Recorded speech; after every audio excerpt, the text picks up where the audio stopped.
वो सारा किताब खरीद के लाऊंगा और मैं एक किताब लिखे हैं वो दुसाध से दुसाध तक किताब का, वो भी किताब मैं लेके आऊंगा, आपको भी मैं एक गिफ्ट करूंगा। और वो मालिन को अपना नीचे रखे और उससे शादी नहीं की, और वो हर एक पूजा के क्रम में वो फूलों की डाली लेके सलहेस महाराज के पास पहुंचती थी और उसको लुभाने की कोशिश करती थी। तरह तरह के फूलों की माला देके उसको चाहते थे लुभाने के लिए, और सलहेस महाराज हमारा परम शक्तिशाली थे और वो शादी नहीं की और वो परम शक्ति के साथ वो पूरा विश्व में इतिहास रचे। रहिका प्रखंड अंतर्गत श्रीचंद गांव में है। कहे तो ये श्रीचंद गांव नाजिरपुर पंचायत के अंतर्गत है और यहाँ आप देख रहे होंगे कि राजा सलहेस जिनकी पूजा अर्चना की जा रही है। वहीं आपको हमने परसों दिखाए थे कि रहिका ब्लॉक के अंतर्गत ही मारर गांव में राजा सलहेस की पूजा हो रही थी। उसी कड़ी में ये पूजा आज इस गांव में हो रही है। वार्षिक उत्सव के रूप में राजा सलहेस को पासवान समाज के लोग मनाते रहे हैं। उसी कड़ी में आज इस गांव के लोग राजा सलहेस को वार्षिकोत्सव के रूप में मना रहे हैं। आप देख सकते हैं कि सामने में ये गहवर है। इसी गहवर में राजा सलहेस महाराज को स्थापित की गई है। राजा सलहेस नेपाल तराई क्षेत्र स्थित मैसोथा के राजा रहे हैं। उस समय मैसोथा नाम से राजा सलहेस को लोग राजा के रूप में जानते थे, जो आज मिथिला का बहुत बड़ा अंग है और मिथिला नरेश के रूप में राजा सलहेस विख्यात भी हुए थे। वही बता दें कि फुलवाड़िया में हर एक साल राजा सलहेस को याद करने के लिए बहुत बड़ी सम्मेलन कहे तो मेला के रूप में होती है। उसी का छोटा रूप आप मिथिलांचल के हर एक गांव में देखेंगे कि इस प्रकार की वार्षिकोत्सव हो रही है। और पुरातन काल से राजा सलहेस को अपने कुल देवता के रूप में मनाते रहे हैं। आइए इस गांव के लोग राजा सलहेस के वार्षिकोत्सव के रूप में किस प्रकार से मनाते हैं, आइए बात करते हैं। नाजिरपुर पंचायत के पूर्व मुखिया इस गांव के ही हैं, उनसे बात करते हैं। मुखिया जी, सबसे पहले अपना परिचय दे दीजिए। हम मधुबनी जिला रहिका प्रखंड के अंतर्गत ये नाजिरपुर पंचायत है और ये गांव का नाम श्रीचंदपुर है। और ये पूर्वजों से हम लोग बच्चे से देख रहे हैं, हमारे राजा जी पूर्वज हमारे राजा जी का जो देव हम लोग मानते हैं और पूर्वज से हम लोग इस पूजा को करते आ रहे हैं विधि व्यवस्था के साथ। और हम लोग अच्छा से पूरा गांव मिल के इसको विधि व्यवस्था के साथ पूरा ग्रामीण ने सहयोग दे के और अपना पूरा तन मन दे के और इस पूजा को हम लोग शुरुआत करते हैं और समाप्ति करते हैं। अच्छा ढंग से हम सलहेस महाराज को हम लोग पूजा करते हैं। अदतन अब जो चल रही है उसमें राजा सलहेस को जिस प्रकार से वार्षिकोत्सव के रूप में मना रहे हैं, तो ये राजा सलहेस की मनाने की जो पद्धति है वो गहवर में स्थापित करके कर रहे हैं। तो राजा सलहेस की वास्तविक स्थिति किस प्रकार की थी, या राजा सलहेस मिथिलांचल के जो राजा रहे हैं वो राजा किस प्रकार के रहे हैं, थोड़ा उसके बारे में प्रकाश डालिए। ये जो हमारे सलहेस, मोतीराम और मालिन जो है सब इष्ट देवता हैं और पूर्वज इन लोगों को बहुत शक्तिशाली देवता हैं। इन लोगों को पूर्वज में हम लोग जो बूढ़े लोग बोलते हैं जो इन लोगों को बहुत शक्तिशाली था, इन लोगों को महिमा अग्रम अपार था और उसी के अनुसार हम लोग इस देव को पूजते हैं। और हमारे सलहेस महाराज जो है हम लोगों को इष्ट देवता है, उसको हम लोग मानते आ रहे हैं। राजा सलहेस की जो राजधानी रही है मैसोथा उनका राजपाट रहा है, तो वहाँ से उन्होंने किस प्रकार के नागरिक व्यवस्था किए थे जिसको अब तक लोग मानते आ रहे हैं और उसके कार्यकारिणी को उसके कार्यों को लोग अभी भी अपने गांव समाज में बचाए हुए हैं।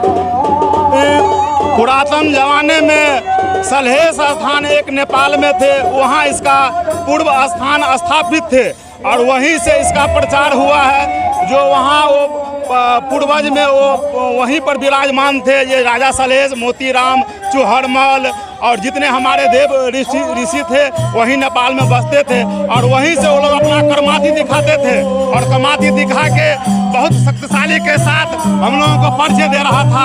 जो सलहेश महाराज की ये हमारा शक्ति है, ये आप लोगों के पूज्य है। जैसा मुखिया जी बता रहे हैं कि राजा सलहेश नेपाल तराई क्षेत्र स्थित मैसोथा में उनकी राजधानी रही है। कहे तो फुलवरिया में एक ऐसा वार्षिकोत्सव मेला लगती है जहां नेपाल हो भारत के कई राज्यों से लोग इस मेला में पहुंचते हैं, उस वार्षिकोत्सव में पहुंचते हैं जहां राजा सलहेश सहित मोतीराम जो उनके भाई रहे हैं उनकी बलशाली की प्रकाष्ठा पूरे भारत में मानी जाती है, जहां उनकी प्रेम कथा की कहानी भी बहुत चाव से गांव में लोग सुनते रहे हैं। और आज इस बात का खेद है कि उनके संदर्भ में कोई भी पुस्तक सामान्य रूप से नहीं मिलती है। मुखिया जी बताइए कि राजा सलहेश मोतीराम जैसे महान महापुरुष रहे हैं, उनको अब तक जो है तो किताबों में क्यों नहीं लिपिबद्ध करके लोगों के बीच, आम लोगों के बीच परोसा जाता है? ये सिर्फ और सिर्फ पासवान समाज तक ही सीमित है। ये हमारे पासवान समाज जो है, जो हमारे देव ऋषि के अनुमान जो धर्म थे, उस धर्म को कुछ जो बुद्धिजीवियों ने उसको उतना प्रचलित नहीं किया। जो होनी चाहिए उसको लोग छिपा कर रखे थे। और जो हमारे इष्ट देवता थे, हम लोग आप पढ़े लिखे जो जब हम लोगों को ज्ञान हुआ है जो नहीं इसका इतिहास में इसका दर्ज होनी चाहिए, इसकी नाम दर्ज होनी चाहिए, इसकी गुणगान होनी चाहिए, इसकी जो प्रथा है उसकी इतिहास में नाम होनी चाहिए। जो नहीं हुआ है, जो कुछ बुद्धिजीवियों ने इसको छिपा कर रख दिया था। जैसा कि महापुरुषों के संदर्भ में बहुत सारे हैं, विद्यापति जी हैं जो मिथिलांचल के बहुत महापुरुष रहे हैं, तो ऐसे में बिहार के अंतर्गत मिथिलांचल क्षेत्र में महाराजा सलहेश को सर्व समाज के लोगों के बीच पहुंचाने के लिए पुस्तक होनी जरूरी है कि नहीं? एकदम जरूरी है। क्या नाम है आपका? राजा सलहेश कहाँ के रहने वाले थे? मैसोथा के राजा रहे हैं। क्या नाम है आपका? मेरा नाम नरेश पासवान है। बताइए, राजा सलहेश को आप लोग ग्वावर में ही अब तक सीमित करके रखे हैं। राजा सलहेश मिथिलांचल के वो महापुरुष, वो प्रतापी राजा रहे हैं जिन्होंने मिथिलांचल की एकता, अखंडता, जातीय व्यवस्था को पैरेलल रूप से देखे हैं। समाज में सामाजिक व्यवस्था को उन्होंने जिस प्रकार से व्यवस्थित किया था, आज भी उसकी दरकार है।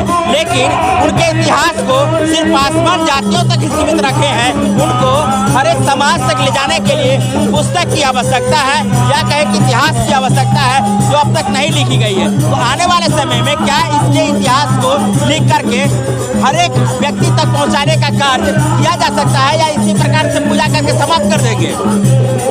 मैं आपको इस गांव में आने के लिए स्वागत है आपको, और मैं ये कहना चाहता हूँ कि राजा सलहेश के ऊपर अभी तक 10 किताब लिखी गई है। उसका राइटर है डॉक्टर बुचरू पासवान जी, जो कि राजा सलहेश चालीसा भी लिखे हैं। और साहित्य अकेडमी आप दिल्ली में जाके पूछिएगा कि राजा सलहेश, दीना बदली और जितने भी हमारे जो दुसाध समाज के महापुरुष हुए हैं, उनके लिए किताब लिखी गई है। मानते हैं कि किताब लिखी गई है, वो जब तक हर एक बुक स्टॉल पर, किताब दुकानों तक पहुँचेगी नहीं तो आम लोग तो खरीदेंगे नहीं। हमारे समाज को अभी सबसे बड़ा जो दुख की बात है कि प्रत्येक दुसाध के घर में और दुसाध समाज के घर में राजा सलहेश का फोटो ना रह करके राम, कृष्ण, सीता, इन लोगों का फोटो रहता है। लेकिन हमें दुख है कि हमारे इष्ट देवता है राजा सलहेश, एको को दुसाध के घर में राजा सलहेश का फोटो नहीं मिलेगा। नहीं मिलेगा। नहीं, आप जब नहीं रखेंगे तो दूसरा कौन रखेगा? तो फिर आप लोग शुरुआत कीजिए तो दूसरा भी रखना शुरू कर देंगे। इसीलिए मैं यहाँ से आपके इस्लाह दस्तक से मैं अपने समाज के पूरे हिंदुस्तान में मैं घोषणा करता हूँ, मैं अपील करता हूँ, समाज को मैं हाथ जोड़ के प्रणाम करता हूँ और उन लोगों से आग्रह करता हूँ कि राजा सलहेश का फोटो अपने अपने घर में जरूर रखें। जैसा कि इन्होंने कहे हैं कि राजा सलहेश मिथिला के एक ऐसे प्रतापी राजा रहे हैं जिनको अभी भी आवश्यकता है कि हर एक घरों तक उनकी कहानियों को पहुंचाया जाए। और इसके लिए बजाते एक पुस्तक की आवश्यकता है जो हर एक पुस्तक केंद्रों पर मिले और उनके इतिहास को लोग जाने। आखिर मैसौता के राजा जिन्होंने मिथिलांचल की एकता और संस्कृति को बचाए रखने के लिए अपने जीवन काल में जिस प्रकार से मिथिला की जो प्रकाष्ठा है, मिथिला की जो अस्मिता है, उन्होंने जिस प्रकार से बचाए हैं, आज भी उन्हें याद करने की जरूरत है। सिर्फ और सिर्फ काबर तक ही उनको सीमित करने की जरूरत नहीं है। और ऐसे में यदि पासवान समाज ही इसको पूछते रहेंगे, पासवान समाज ही सिर्फ वार्षिकोत्सव मनाते रहेंगे, तो शायद मिथिलांचल में उनकी गौरव को सर्वोच्च स्थान दिलाना संभव नहीं हो सकेगा। इसके लिए सर्व समाज से मिथिलांचल के नरेश, राजा सलहेश और मोतीराम के संदर्भ में जानने की जरूरत है कि उन्होंने किस प्रकार से मिथिलांचल के लिए किस प्रकार से महान कार्य किए हैं। तो कुछ राजा सलहेश और मोतीराम के बारे में संक्षिप्त में बताइए। राजा सलहेश मोतीराम जो थे हमारे पूर्वजों का क्या, हमारे दुसाध समाज के लिए इस देवता हमारे जो मैसौता में एक राजा फुलवार जगह है जहाँ पे एक सूखा पेड़ है। उस समाज के बारे में हम ये कहना चाहते हैं कि मैसौता जगह में एक पेड़, सूखा पेड़ है। उस पेड़ में जब राजा सलहेश का जो अपना वहाँ पूजा ढाला जाता है तो उस सूखा पेड़ में फूल उग जाता है। और उस उगते हुए सूखा पेड़ को जो लोग इस पूरा दुनिया, पूरे नेपाल और पूरे भारत के लोग देखते हैं राजा सलहेश को। गए हैं जी, हम एक बार बचपन में मैं अपने पिताजी के साथ गए हैं। अब क्यों नहीं जा रहे हैं? अब हम सोच रहे हैं, देखिए हमारा इस बार तो जाना चाहिए था, इस बार भी बहुत सारे लोग गए हैं। जी जी बिल्कुल जाना चाहिए, लेकिन हम अपने आप को दुर्भाग्य मानते हैं कि हम नहीं गए हैं वहाँ पे। माने लेकिन जब से ज्ञान हुआ है तब से नहीं गए हैं। बचपन में गए होंगे तो मेला देखे होंगे कि मेला लगल है, लेकिन अब जाइएगा तो राजा सलहेश के इतिहास के बारे में जानकारी तो होगी। जैसे कि मैसौता में उनका राज दरबार रहा है और फुलवरिया में उसकी जो वाटिका रही है, वहाँ भी सैर सपाटा करने के लिए महाराजा सलहेश और मोतीराम जी आते रहे हैं, जिनको अभी भी लोग, नेपाल के लोग, बिहार के लोग, यूपी के लोग इस देवता के रूप में कहें या तो कहें महापुरुष के रूप में उनके कृतियों को याद करने के लिए साल में एक बार जाते हैं। तो वहाँ जाकर के उनके इतिहास को जानने की कोशिश करेंगे ना। हमारे इतिहास को, इस जो यहाँ हिंदू सुल्तान में आए हुए जितने भी इतिहास को छुपा दिया गया है, हमारे इतिहास को छुपाया गया है। तक छुपा के रखेगा, उसको निकाल के लोगों को दीजिए। हाँ बिल्कुल, उसको हम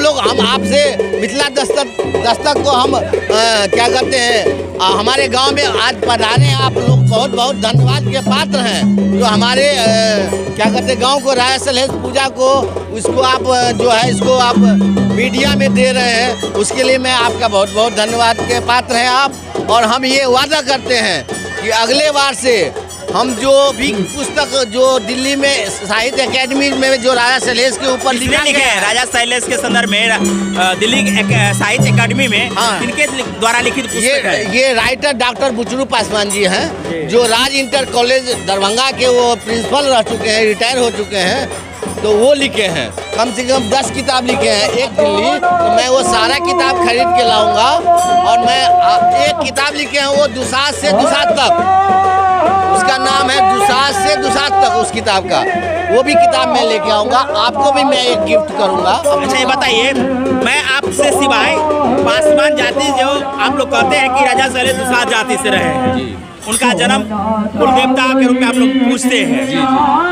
मैं किसी एक आदमी से पूछता हूँ कि राजा सलहेश कहाँ के रहने वाले थे, कौन थे, कोई नहीं बताता। जब आपके जात से नहीं बता पाते हैं तो दूसरा कौन से बताएगा? बताइए। बिल्कुल बिल्कुल सही बोले, क्योंकि राजा सलहेश जो थे ये महाराजा के रूप में यहाँ पूरा भारत में और नेपाल में जो ये उभर के आए हुए थे, लेकिन इसको जो अपर कास्ट के लोग सब थे वो उनको छुपा दिया गया। उनको जो है राजा सलहेश को नहीं, आप अपनी गलती को नहीं ढूंढते हैं कि आप उनके इतिहास इतिहास को लिखते पहले, हमारा भी गलती है, तो हमारे आप अपने समाज का भी इतिहास गलती को- है। आप अपने इतिहास को लोगों के बीच में रखते, लेकिन आपके जो महापुरुष रहे हैं या आपके जो ज्ञानदाता ज्ञानी रहे हैं, उन्होंने क्यों नहीं लिखे? तो आज लोग सिर्फ गह्वर में उनको देखते हैं और देख करके चले जाते हैं कि गह्वर में को भगवान है, लेकिन जो महापुरुष मिथिलांचल के लिए इतने बड़े कार्य किए, उनके लिए कोई पुस्तक नहीं है।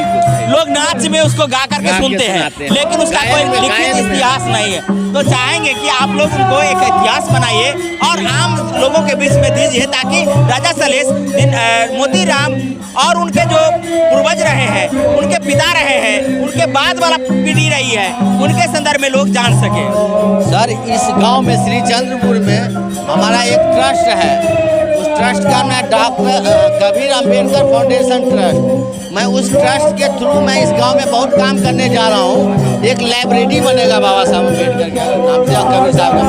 उसमें आपको सारे राजा सलहेश का ही किताब सब मिलेगा, कबीर साहब का किताब मिलेगा, अम्बेडकर साहब का किताब मिलेगा। वो हम 2 साल के अंदर में बनाने जाने हैं इसको। क्या नाम बोले?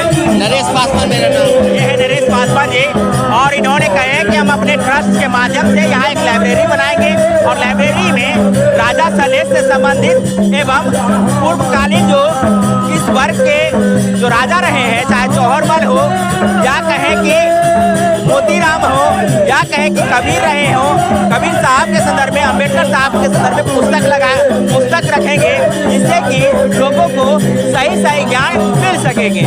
देखने वालों की भीड़ आप देख रहे हैं, शायद इनको भी राजा सलहेश के संदर्भ में विशेष ज्ञान नहीं होगा, क्योंकि इनके संदर्भ में कोई पुस्तक है नहीं, तो फिर जानेंगे कैसे? तो इसके लिए पुस्तक होना, इतिहास होना जरूरी है। और इतिहास जब तक श्रुति के रूप में रहेगा, तब तक लोग सिर्फ और सिर्फ देवता के रूप में पूजेंगे। जब इनके इतिहास बन जाएगी, तो इनके इतिहास को किताबों में पढ़ेंगे और लोग इनके बारे में, इनके किए कार्यों के बारे में लोग समझ सकेंगे कि राजा सलहेश किस प्रकार से मिथिलांचल की एकता को बनाए रखे हैं। मिथिलांचल में और भारत के कोने कोने तक राजा सलहेश को और उनके राजकाल को, जो समय काल रहा, कार्यकाल रहा है, उनके इतिहास को पढ़ने का कोशिश करेंगे। और जो भी पुस्तक है, लोगों से कहिए कि इसके इतिहास को जहाँ भी मिले पुस्तक को पढ़ेगा।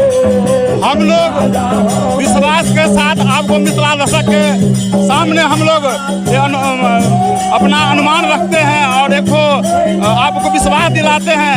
जो सलहेश महाराज की जो परंपरा है, इसको हम लोग आप इतिहास के हर कोने में, इंडिया की हर कोने में हमारा जो पासवान समाज जो है, हमारा जो दलित समाज जो है, उसको हम एक एक जगह इसको फैलाएंगे और इस एकता को हम लोग जो इतिहास में भी दर्ज करेंगे और कोने कोने में इसको गांव गांव में जाके हम लोग प्रचार प्रसार करके और गढ़ बना के इसको स्थापना करके, और हम लोग साले साले इस सलहेश महाराज मोतीराम और एक जो मालिन थी जो हमारे सलहेश महाराज की लुभाने के लिए पूर्वजों से वो बहुत अपना तपस्या की, जो उससे हम शादी करेंगे। मगर सलहेश महाराज और मोतीराम वो एक निष्ठापूर्वक सम्मान व्यक्ति थे। वो कितनों मालिन अपना एड़ी चोटी लगा दिए, जो उससे हम शादी कर लेंगे। एक एक रूप बदल के, एक एक प्रलोभन दे के सलहेश महाराज को चाहे जो जी, और वो मालिन को अपना नीचे रखे, मगर उससे शादी नहीं की। और वो हर एक पूजा के क्रम में वो फूलों की डाली लेके सलहेश महाराज के पास पहुंचती थी और उसको लुभाने की कोशिश करती थी। तरह तरह के फूलों की माला देके उसको चाहते थे लुभाने के लिए, और सलहेश महाराज हमारा परम शक्तिशाली थे और वो शादी नहीं की और वो परम शक्ति के साथ वो पूरा विश्व में इतिहास रचे। आम लोगों तक उनके बातों को पहुंचाया जा सके, ताकि राजा सलहेश जिस प्रकार से मिथिलांचल की धरती के लिए, मिथिलांचल की एकता के लिए, मिथिलांचल की अस्मिता के लिए लगातार अपने बल कौशल का प्रयोग किए थे। जिस प्रकार से उन्होंने बताया है कि मालिन लगातार उनसे प्रेम करने का प्रयास किया, लेकिन उन्होंने जिस प्रकार से पुरुष निष्ठा का परिचय दिया था और अंत तक नारी का सम्मान उन्होंने किया था, इससे तो यही स्पष्ट होता है कि उनके वीर गाथा को कम से कम आम लोगों तक पहुंचाने की जरूरत है। आप देख सकते हैं कि हर एक गाँव में इसी प्रकार ढोल बाजे के साथ राजा सलहेश महाराज की पूजा अर्चना करके लोग भूल जाते हैं।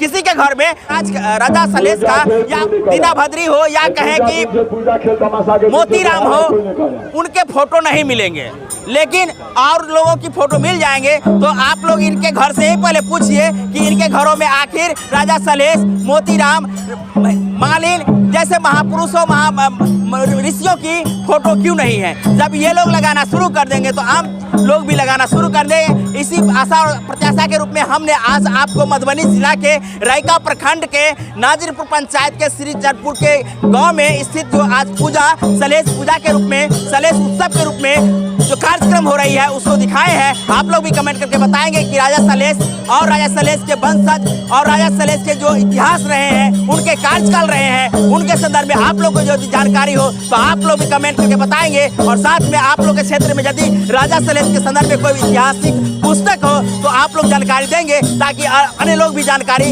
इससे प्राप्त कर सकेंगे राजा सलहेश और उनके वंशावली के बारे में। बहुत बहुत धन्यवाद। इसी प्रकार देखते रहिए मिथिला दस्तक की आकर कवरेज।